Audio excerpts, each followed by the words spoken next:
Here. We're joined on the line right now by another very special guest. He's running for the United States Senate in the great state of Mississippi. He's a state senator there, Senator Chris McDaniel. Senator McDaniel, thank you so much for joining us here on Breitbart News Sunday.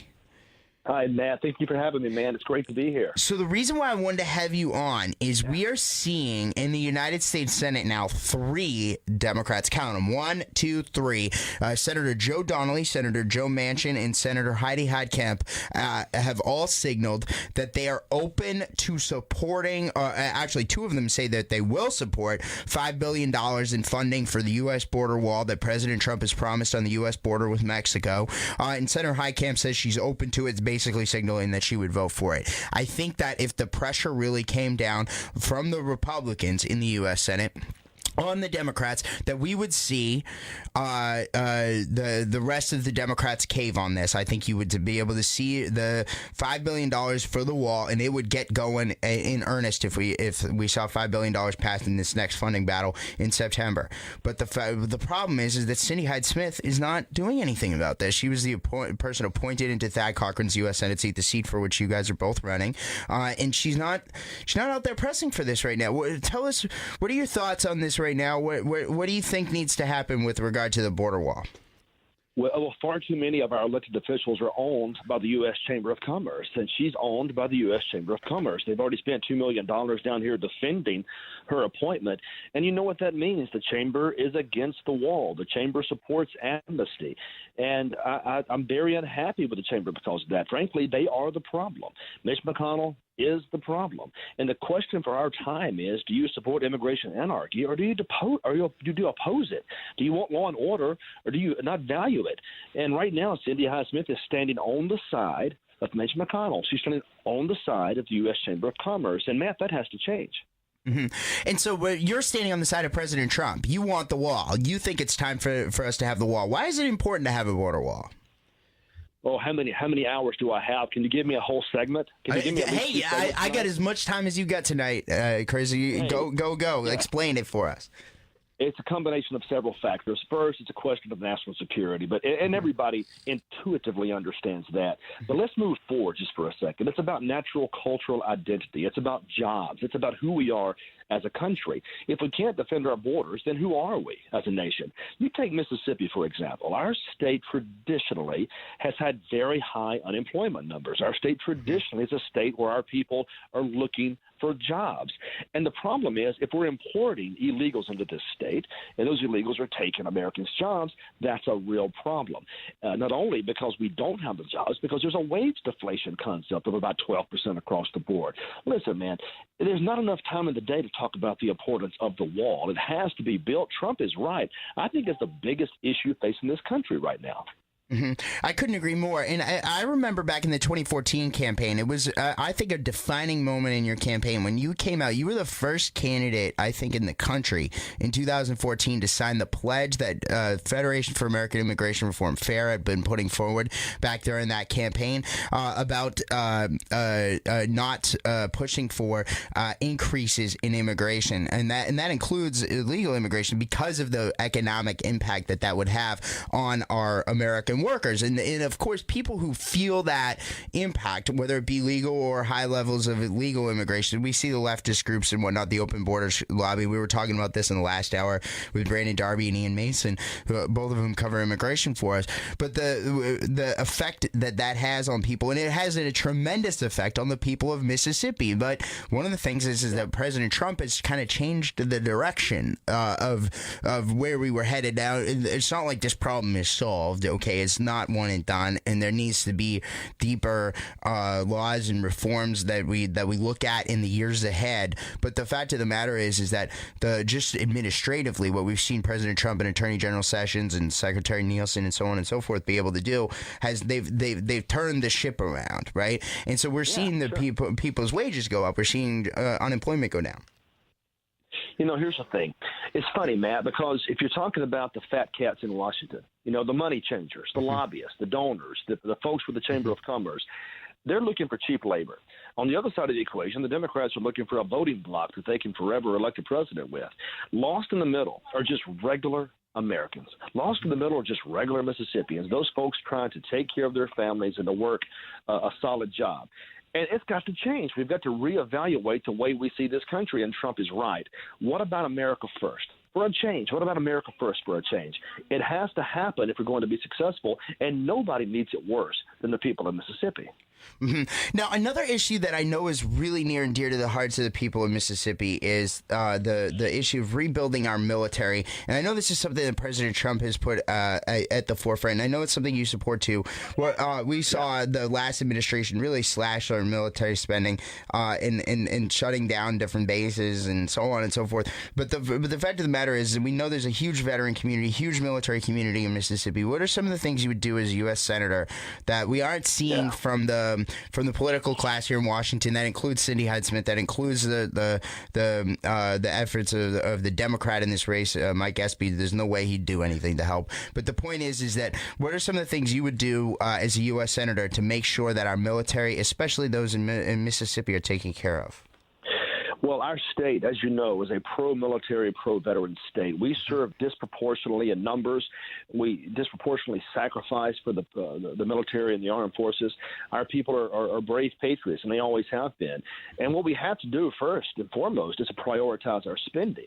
You know, there's one thing to say there's legitimate functions of government. The military is among the legitimate functions of government. But I'll tell you something, Matt, free cell phones aren't among the legitimate functions of government. So we have to begin to do away with this wasteful spending on so many of these other silly port programs that we see across the country, and then focus that spending where it really needs to be done, and that is to rebuild the military. Right now, we've got an army that's depleted. We've only got a small number of its main combat building blocks that are ready for combat. We have the smallest Navy we've seen in almost 100 years. The Marine Corps aviation pilots are having a tough time getting the training and the equipment they need, and the Air Force is even struggling. Listen, Mississippi's ready to sacrifice, but we've got to make the military a big part of America first again.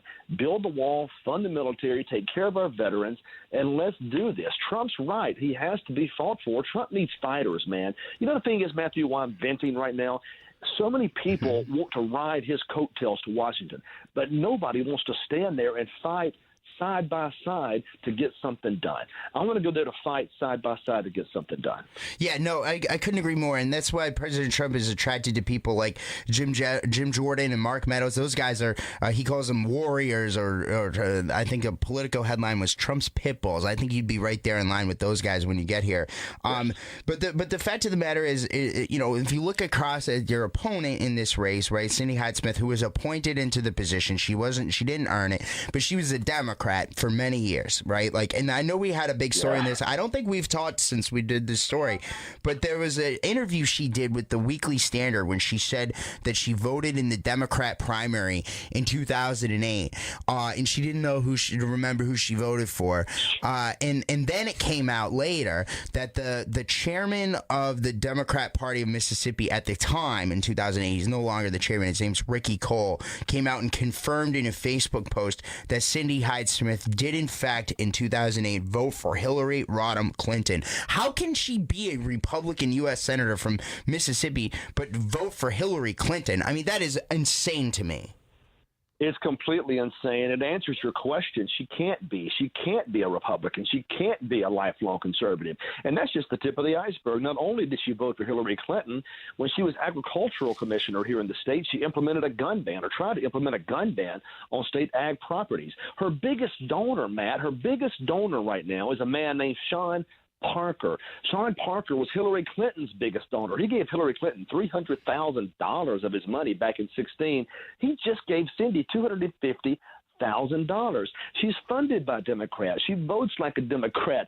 She's pushed for Democratic measures her entire life, and now she's claiming with a straight face that, hey, I'm a lifelong conservative, and it's absolute nonsense. But that's why the Chamber of Commerce is supporting her. They know she's a Democrat. They know she's soft on immigration. She's soft on amnesty and every other policy, including fiscal policy. Her first big vote, she voted against Rand Paul's penny plan. The first vote she cast there, that was of consequence. So we're talking about a lifelong Democrat, man. So to answer your question, it's not feasible. Her record speaks for itself. Mm-hmm. And then the other thing I wanted to talk to you about is we just heard on Friday that Senator Grassley, who's the chairman of the Senate Judiciary Committee, announced the hearing schedule for Brett Kavanaugh, President Trump's nominee for the U.S. Supreme Court. What are your thoughts on Judge Kavanaugh? If you were in the U.S. Senate at this time when the process would be playing out, what would you be asking him? What would you be looking for? How do you think this is all going to play out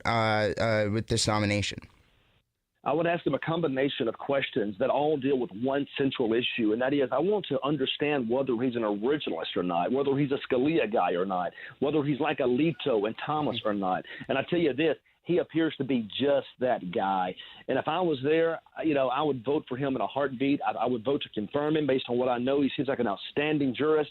And frankly, Donald Trump has given us two outstanding selections thus far. And now our prayer is that nothing bad happen, obviously, but that we have other vacancies take place in the Supreme Court where Trump can solidify a 6-3 conservative majority there for the next generation. And if that happens, we can finally push reform that's needed, not only judicial reform, but governmental reform once it's allowed. So it's an exciting time, man, to be a part of this process. I would vote to confirm, but I wouldn't just vote, man. I would fight along the way to make sure the country understands what originalism is and why it's so important for the future of this country. Mm-hmm. And then the last thing that I wanted to talk to you about, too, is that we just saw tonight in Washington, D.C., Antifa protesters from the left getting very violent with police officers. They were shooting fireworks off at police officers, apparently throwing eggs, throwing water bottles. And we saw a lot of different violence from the left. What are your thoughts on the Antifa protests? It's absolutely disgusting, but at least it shows us a glimpse into their hearts. It shows us a glimpse into their characters. These people are dangerous. The Democratic Party has shifted primarily to socialism, and now it appears to violence to somehow get their points across to the American people. And, look, man, there's no place for that. Absolutely no place for it. It's time that people stand up and say so, whether it's Maxine Waters making making an embarrassment of herself or others in the streets right now. They need to be met with a strong response. Law and order has to prevail. Mm-hmm. And where can people go? Our guest here is Chris McDaniel. He's running for the U.S. Senate in the great state of Mississippi, leading conservative and grassroots out there. Chris, where can people go to learn more about your campaign, get involved if they so choose? Man, thanks, Matt. It's McDaniel2018.com. Just McDaniel2018.com. That's the website. Man, you guys join us. We'd love to have your help. Mississippi needs to send a conservative to D.C. And I tell you something, Matt, if you can't find a conservative in a state like Mississippi, you're not going to find one anywhere else. California can't do it. Massachusetts can't do it. Mississippi can send you a strong conservative, but we got to fight to get there. We have to overcome the establishment, overcome the Chamber of Commerce, and overcome Mitch McConnell. But we can do it, man. We're going to win this thing. Mm-hmm. I think you are, too. That's Chris McDaniel, state senator there. He's one of the leading fighters out there in the country, and I believe he's coming to the U.S. Senate next year. So we look forward to following that one very closely. It is going to be a heck of a battle. Chris McDaniel, thank you so much for joining us here on Breitbart News Sunday.